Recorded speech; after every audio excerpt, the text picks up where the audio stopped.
Fugueur, délinquant, braqueur de banque pendant 37 ans, André Levé change pourtant radicalement de vie en une seule nuit. Son changement de vie est inattendu, radical et durable. Lorsqu'il témoigne, André Levé attribue sa transformation à Dieu. Que s'est-il passé? Né en 1932 dans une famille athée, André Levé n'a jamais entendu parler de Dieu. Il fugue une première fois à 13 ans car il ne peut accepter sa nouvelle belle-mère que son père a épousée après la guerre. Il s'enfuit alors à Marseille, couchant dans les rues et déchargeant des camions. La police l'arrête et le met en prison, aux Baumettes, en attendant de le rendre à sa famille. Au contact des autres prisonniers, il devient un petit délinquant, apprenant toutes les ficelles du métier. À 15 ans, il est de nouveau arrêté, cette fois pour une attaque à main armée et mis en prison jusqu'à sa majorité. À 18 ans, il a l'opportunité de s'engager pour faire la guerre d'Indochine afin d'éviter la prison. Mais il est blessé et rapatrié en France. Fort de ses expériences militaires et carcérales, il devient le chef d'une bande de gangsters spécialisée dans le braquage des banques. Un jour, alors qu'il est venu à Laval pour une affaire, il aperçoit un curé en robe de l'autre côté de la route. André l'interpelle. « Ton Dieu, où il est? On ne le voit pas. » Le curé réplique. « Je vois que tu ne connais pas Dieu. Mais si un jour tu as du temps, viens en discuter avec moi, 12 bis rue de Solferino. » Plusieurs mois après, André tombe par hasard dans cette rue. Il va voir le curé qui est là et lui dit « Je t'attendais ». Ils deviennent amis et discutent régulièrement. Quelque temps plus tard cependant, un braquage de banque à Rennes tourne mal. André est arrêté et un de ses amis est tué. André parvient à s'évader, gagne l'Amérique du Sud où il organise un trafic de drogue.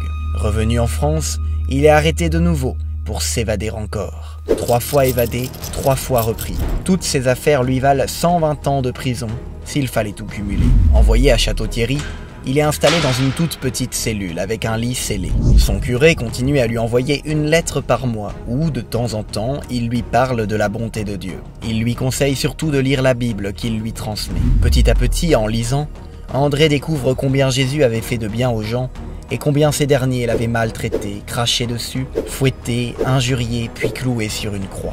André est révolté par tant d'injustice, tant et si bien qu'il abandonne sa lecture et cherche à s'évader. Il attend une arme et une lime, mais les objets sont interceptés. Il ne lui reste plus aucun espoir. Alors, en désespoir de cause, il fait appel à Jésus. Il lui dit « Si tu existes, je te donne un rencard. Viens cette nuit à 2 h du matin dans ma cellule et tu m'aideras à m'évader. » Il s'endort et se réveille d'un coup au milieu de la nuit. Prêt à bondir, il sent une présence dans sa cellule mais ne voit personne. Puis il entend une voix claire et forte à l'intérieur de lui. « André, il est 2 h du matin. On a rendez-vous. » André appelle le gardien et lui demande l'heure. « 2 h pile, » répond le gardien. La voix se fait à nouveau entendre. « Ne sois pas incrédule. Je suis ton Dieu, le Dieu de tous les hommes. Mais je ne te vois pas. » À ce moment-là, vers les barreaux de la lucarne, une lumière apparaît. Et dans cette lumière, un homme avec les mains et les pieds transpercés et un trou au côté droit. Il lui dit « C'est aussi pour toi. » À ce moment-là, les écailles tombent de ses yeux. André voit toute sa misère et sa méchanceté accumulées et comprend que pendant 37 ans, il a enfoncé les clous dans les mains et les pieds du Christ. Il tombe à genoux et pleure ainsi jusqu'à 7 h du matin. En l'espace d'une nuit, André prend conscience de beaucoup de choses, alors qu'il est pourtant enfermé entre 4 murs et n'a accès à quasiment rien. Sa conversion est si bouleversante que ce gangster aguerri pleure 5 heures durant. Manifestement, un phénomène fort d'ordre surnaturel s'est produit cette nuit-là. À partir de cet événement, la vie d'André Levé change du tout au tout. Les gardes et les autres détenus l'attestent. Lorsqu'à 7 h, les gardiens ouvrent la cellule, ils voient André à genoux, pleurant, qui leur dit que désormais, il ne leur crachera plus dessus, ne frappera plus, ne volera plus. D'abord surpris, ils se rendent compte qu'André a effectivement changé de manière de vivre. Plusieurs détenus sont interpellés par la conversion d'André et rencontrent Dieu eux aussi. Il semble improbable que la transformation d'André se soit produite à partir de rien, sans raison solide. Il faut nécessairement que ce déclic vienne de quelque chose ou de quelqu'un, Dieu en l'occurrence.